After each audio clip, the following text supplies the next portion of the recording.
Coming up on podcast 1068, Tesla retake the lead in the Western European EV market with a stunning result for the Model 3. But how good was it? Stick around and I'll tell you more. Also on the podcast today, we see Mercedes taking the top spot of an efficiency table with their new EQS. We see that GM are going to be building an EV for Acura. And lots of car companies, including Volvo and the likes of Uber, calling for a complete ban on gasoline.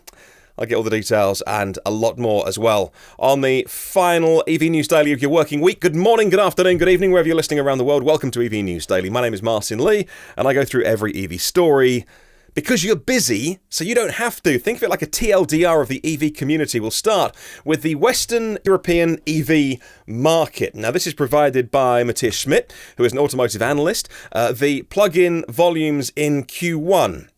So we're looking at January, February, March here, and the plug-in hybrid volumes were above pure battery electric vehicles for the very first time from the last 10 quarters. So what was driving a plug-in hybrid boom and not a battery electric boom? Well, in Germany, they have some very generous incentives and also very good reasons for company car drivers to be buying plug-in hybrids. So that's one reason. Germany, the German car market was a quarter of the total passenger car registrations across the 18 market region that Matthias looks at here. So let's have a look at where the shining lights were, and he says that the Nordics was still a real highlight. Sweden was at 36% for plug-ins, Finland 26%, Denmark 24%, Norway, of course, Norway is just a star, 82% for plug-ins. But in terms of volumes, Sweden actually overtook their neighbours Norway. So in terms of not market share, but the actual numbers, Sweden just ahead by a couple of thousand in the first quarter, Jan, Feb, March, of their neighbours Norway, but not on a percentage. That's just because there's some better incentives coming. And actually, I think as of April, Sweden gets some more incentives as well. So he charts VW for us, and we can see how well VW has been doing over a trailing 12 months with the ID3 and now the ID4. First full month of sales for the ID4. So we'll see how VW goes here in Europe, what with Tesla's competition. But like I say, plug-in hybrids have been really popular in Germany, particularly, actually. In quarter one, the plug-in hybrids for the first time in the last 10 quarters, sold more than pure battery electric vehicles. I'm not sure how I feel about that, because as long as a car has a plug socket on, at the minute, I'm kind of relatively cool with that. I'd like more people to be buying pure battery electric cars, but, you know, for a lot of people, whether it's a safety net, whether it is because they need to do long distances, whether it's because they can't charge where they are, I don't know, there's a lot of reasons that people give. I don't know, I think there's some really compelling pure battery electric cars out there for most use cases, but I get it, I get plug-ins for now. I don't know how much longer, though. In Germany, the plug-in production recorded its highest mix of total monthly on record, almost 20%. And so, again, Germany really driving production and driving consumption as well because of big incentives, which is co-funded by the German government and also the car makers themselves. And I think it's the most generous, if not then one of the most generous in Europe. Talking Tesla. Okay, let's get to the headline then that Tesla fans want to see. Tesla was the number one battery electric vehicle brand, not only in the month of March, but in the whole quarter, Jan, Feb and March, and recorded the most registered model in the first 3 months of the year here in Western Europe. I guess we are, obviously, I'm not picking hairs, but we're not in the EU anymore, but here in the UK, we are in the European market. So Tesla doing really, really well. I'll explain in a minute why that's interesting, but bear with me. And so they had a rough ride over the last year. So back when there was no other choice, so when there was no other EVs to buy, then you could mostly just buy a Leaf or a Tesla. Then they were just gunning it, like 31%, as Matthias points out, 31% of the 12-month trailing average.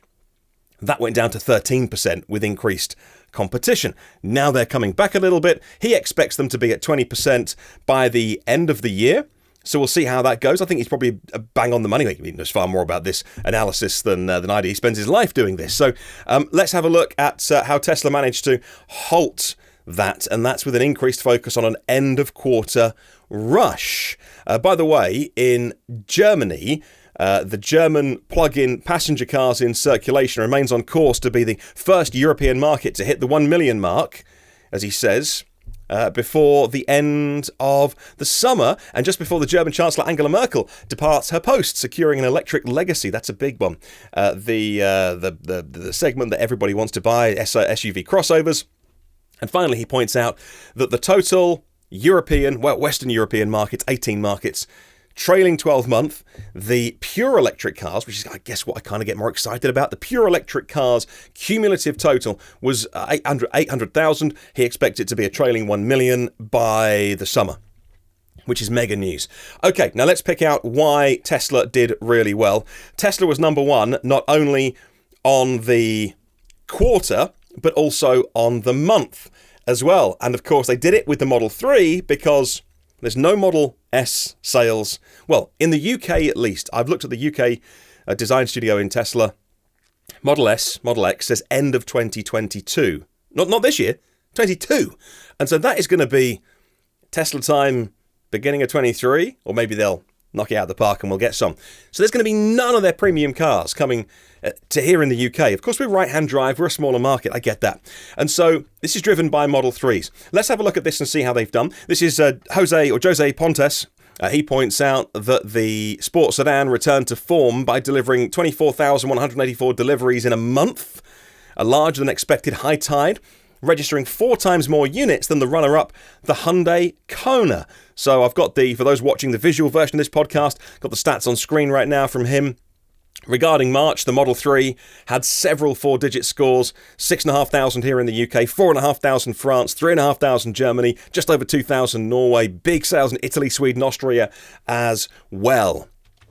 So, what's the deal then? Well, it's all to do with when Tesla ship cars to Europe, because until Berlin is up and running, which I thought was I've been saying to everyone, it'd be June, July.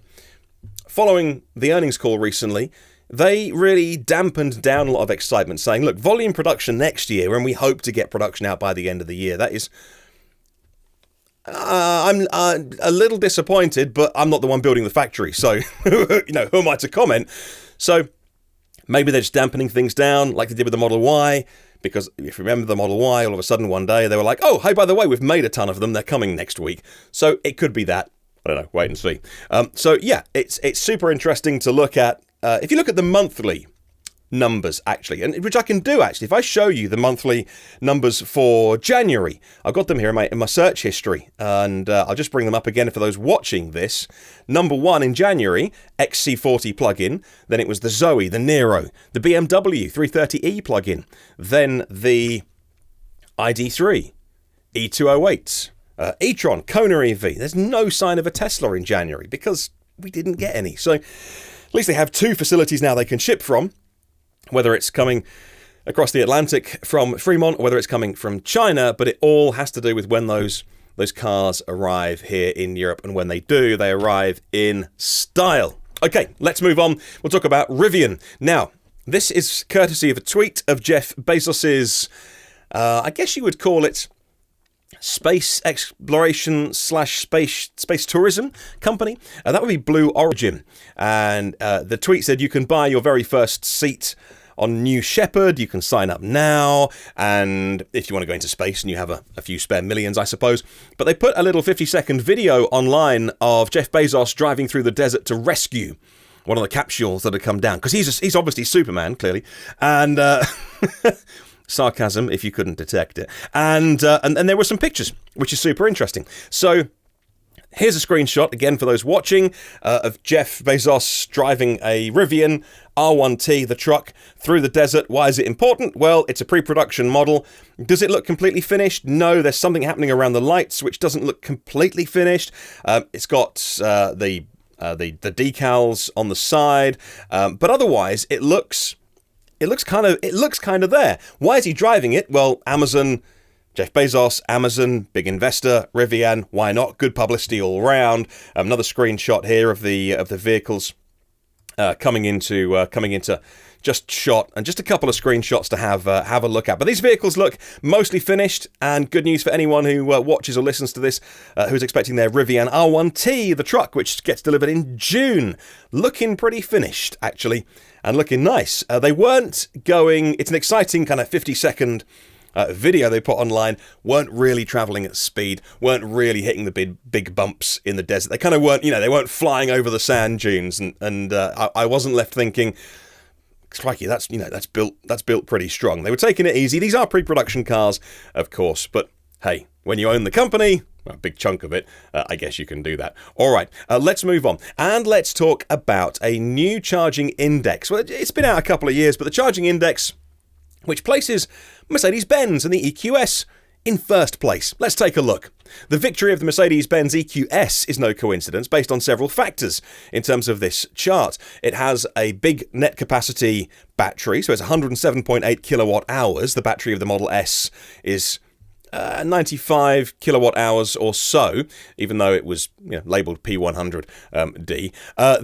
Or long range, I guess I should say, get up to date. The Porsche Taycan is 83.7 kilowatt hours, and the buyers of the Mercedes-Benz can not only draw on the full capacity, say the Electrive industry website, but also the power consumption is very, very low. Now, these are motorway examples. Very good aerodynamics on the motorway. Very low drag coefficient of 0.20, the best of any production car, beating anything else, EV or not. So this rank has put the Mercedes-Benz EQS at the top because of a very big battery, but also it sips the power. It sips its electrons, and that is incredibly important. So how big is the battery? How fast can you charge? And then how quickly are you using that at motorway speeds when you are driving that car? So you put all those things together, and I think the focus is really on efficiency, because anyone can build an EV with a big battery. I mean, you could literally just buy more batteries. It would be ridiculous because it would get heavier.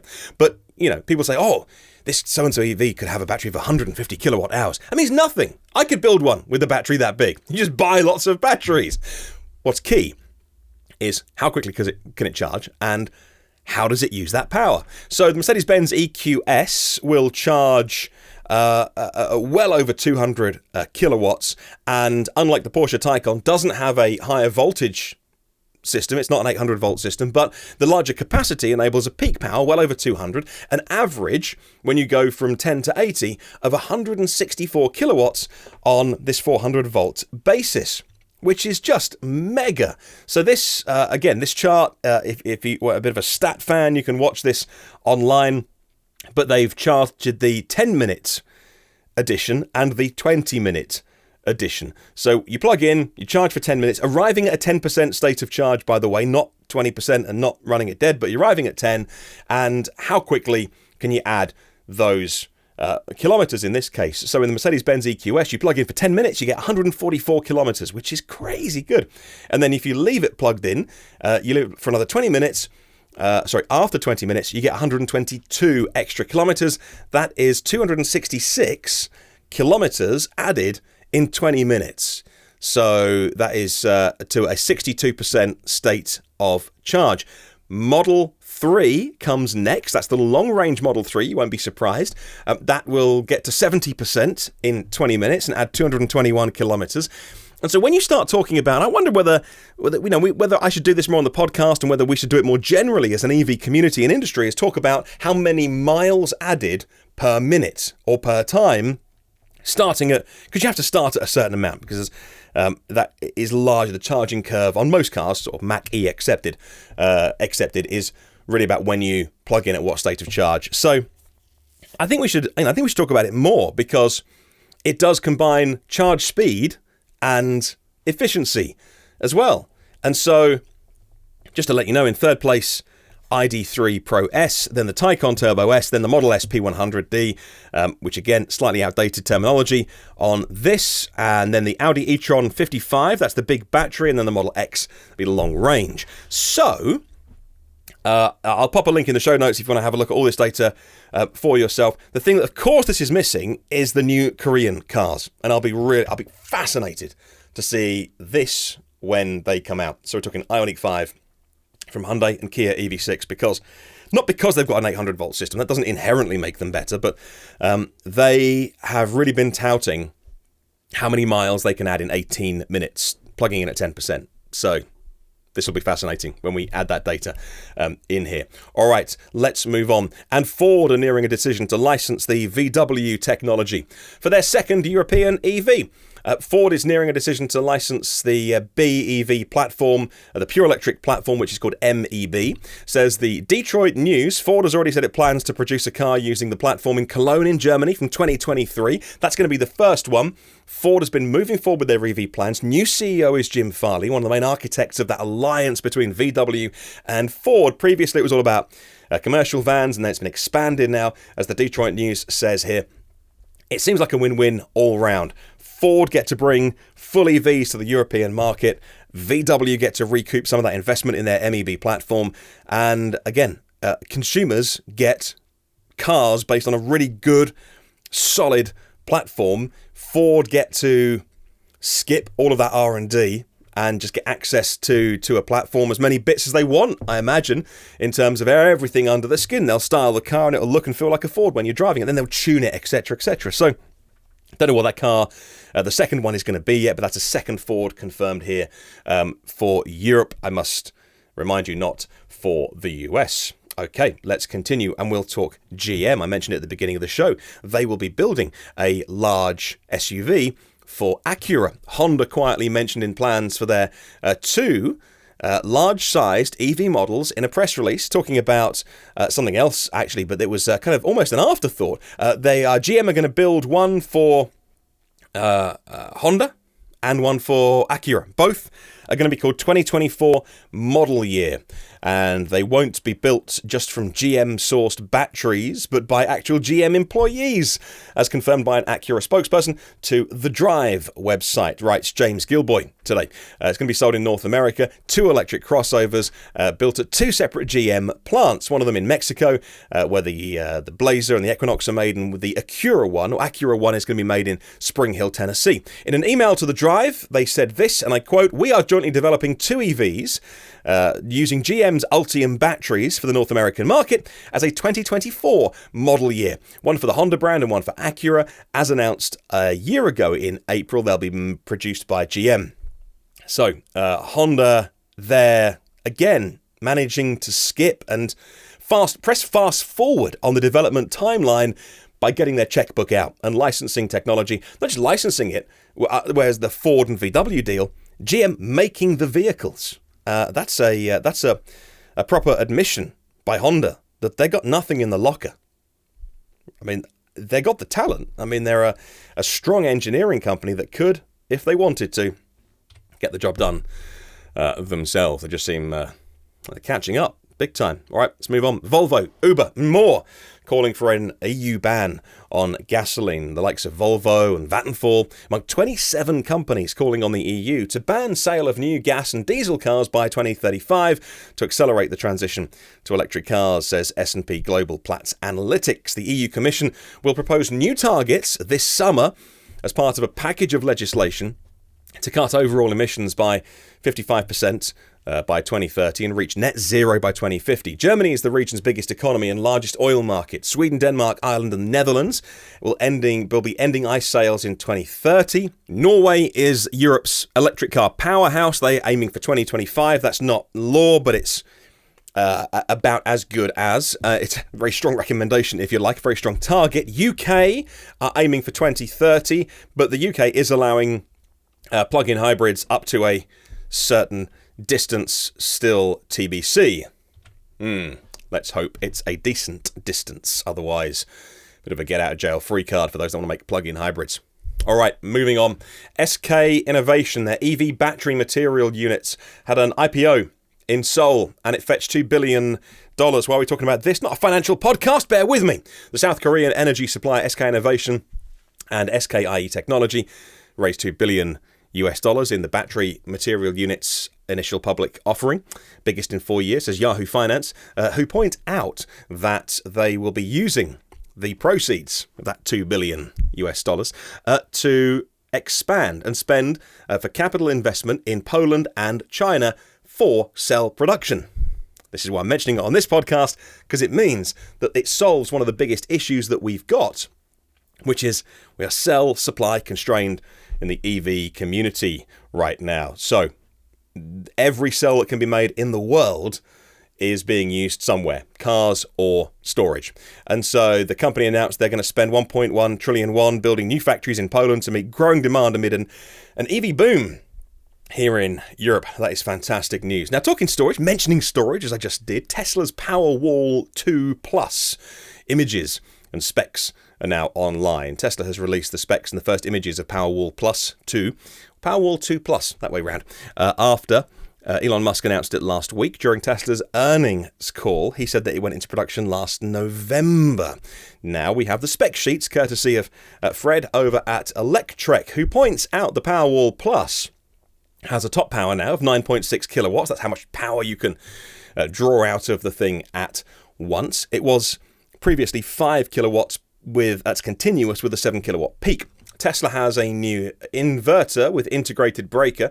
So again, if you're watching the version of this podcast online, that's what is now sitting on top of the Powerwall Plus. Gives the installation a new look. And they said on that call that it was all about making installations of Powerwall more simple. That's all part of the conversation. They won't sell you one of these now on its own. So no mention of price in this. I happen to see the spec sheet says that it still has 13.5 kilowatt hours of storage, which is cool, very, very decent.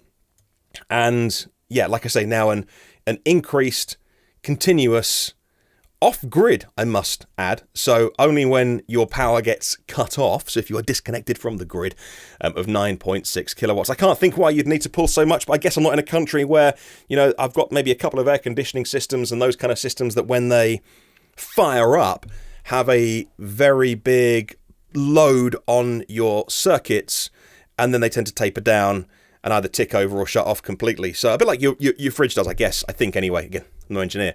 So that peak, I guess that is useful to have a higher peak output when you are operating off grid. I see that a lot when we talk about storage, home energy storage, and power walls. With all the power cuts and things. We've moved into this house 4 years ago. Never had a power cut. Now, I'm not living in the middle of a city, I live in a town, but our grid doesn't go through it. So maybe you live somewhere where you do get regular power cuts or, on and off, and I'm aware of those issues that make the world news in, Australia and brownouts, and obviously Texas, what happened recently. So I'm not saying it doesn't happen, and it's not useful. This looks good stuff from Tesla. A gradual improvement. It's not a night and day improvement. Like I say, no mention of price, because you can't really buy one of these on its own. You can't go down the shop and buy one of these. You have to have Tesla put solar panels on your roof, which is fabulously difficult. It's you thought making cars was hard, because at least you only design the car once, then you can make a million of them and sell them on a few different colours and a couple of different colours inside. Every roof is different, and I don't know how much of that you can automate. Maybe somebody can enlighten me in the comments. It seems like a fantastically difficult market to enter. Just seems like, I talk about it all the time with Apple. Like Apple make great. Why does Apple want to make a car? They break down. They're full of oily, greasy bits. And for the same token, why does Tesla want to get into solar? But maybe, I don't know. Cynics will say Solar City hangover, etc., etc. I'm not getting involved in that argument. Right, let's move on. Lotus is a name. I love saying the name Lotus, because not only from nearby where their factory is, but also what a legendary name in sports cars. Lotus investing £2 billion in their switch to electric as part of a investment push aimed at massively increasing capacity. The Hethel-based firm yesterday announcing switching to pure EVs by 2028. The last combustion car they'll make is called the Emira, says City AM. As part of the investment, hiring 250 more staff, which currently employs 1,500. So that's a healthy percentage increase. What's not to love about EVs? They look great, they go quickly, they are just so much more fun to drive, and it's great they're not downsizing their employees, but increasing the amount of people. Of course, now they were bought, by the way, by a Chinese company called Geely, which have got good EV chops. So again, a Chinese company, but a fantastic name there with Lotus, and we wish them all the best. Okay, let's finish off on the podcast today with some pricing news from my UK viewers. Full pricing of the new Kia EV6 has been released, including a breakdown of the new trim levels. Prices for their EV start at £40,895. First delivery start in October, says the magazine Auto Express. Every UK model comes with the big battery, can't get the tiddler. You only get the big whopper, 77.4 kilowatt hours, and the entry-level models are 226 brake horsepower rear axle motor. That'll do me more than fine. There is a sporty GT line, which will cost you £44,000, and a four-wheel drive dual motor 321 horsepower beast, if you want it, costing £47,000, doing 0 to 60 in 5 seconds. Again, I mentioned it earlier on the podcast, 18-minute charging, 10% to 80%, 316 miles of range. I love the interior of the EV6. I love the exterior as well. Highly subjective. I love the Ioniq 5 from Hyundai for about 10 minutes. And then I start to get a bit bored of the retro 80s styling, and it's probably the thing that some people would never get bored of. Like I say, it's subjective, right? So I think exterior, interior better on the Kia EV6. Not that I've seen either in person or driven either in person. Still put a stop-start button on the thing. Why are they doing that? EVs don't need a stop-start. Just get in and start driving. Anyway, the car looks great. I think it looks super futuristic. Love the styling. GT specs look good. And there is one coming in 2022 that is the 3-seconder 0 to 60. That'll be a near £60,000 car. Probably, not that I know that, but that'll be fire-breathing. Love it. Right, question of the week with eMobilityNorway.com. I'll read out your answers on Sunday. What's the most effective consumer education regarding EVs? What can we do that's most effective to tell people all about electric cars? I'd love to hear from you. My email address is hello@evnewsdaily.com. It would mean so much if you can ever leave a review on Apple Podcasts for this podcast. If you're watching it, leave a comment below. We'll keep the conversation going, and let me know about what you think of any of the stories we've talked about on today's show. You can support us on Patreon, which is how we put this show together, patreon.com/evnewsdaily. Our premium partners: Phil Roberts of Electric Future, Brad Crosby, Porsche of the Village in Cincinnati, Audi of Cincinnati East, Volvo Cars of Cincinnati East, nationalcarcharging.com and AlohaCharge.com, Derek Riley from his EV Review Ireland YouTube channel. Check it out, it's brilliant. And Richard at rsev.co.uk, buying and selling EVs in the UK. Check out eMobilityNorway.com. Have a good and see you. If there's no Saturday show this week, then it'll be a Sunday edition. I'll take some time off over the long bank holiday weekend that we have here. Monday off. Hurrah. Have a good one. Oh, do remember, there is no such thing as a self-charging hybrid.